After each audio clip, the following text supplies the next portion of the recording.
noise bylaws have been problematic for decades now. This concert venue in Montreal's Plateau is temporarily closing its doors.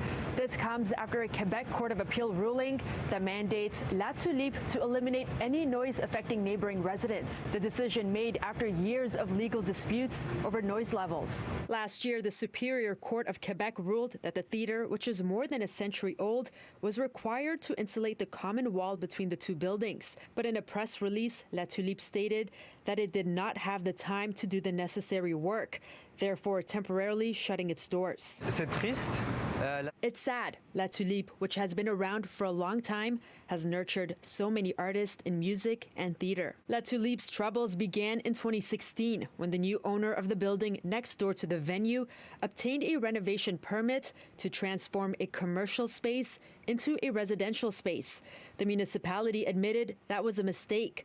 One resident who lives next door says he doesn't hear much noise from the venue. Sometimes I hear noise, but not very much times.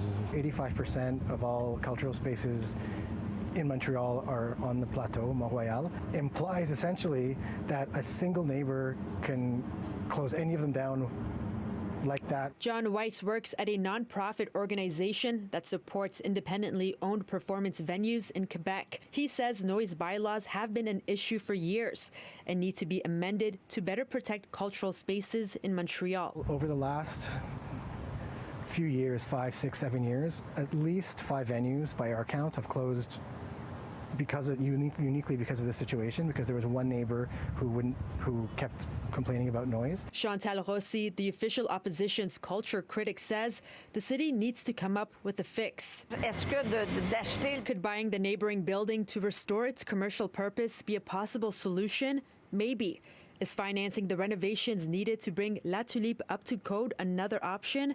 That could be another possibility. The venue is calling on the City of Montreal and Quebec's culture minister to implement measures to rectify the situation.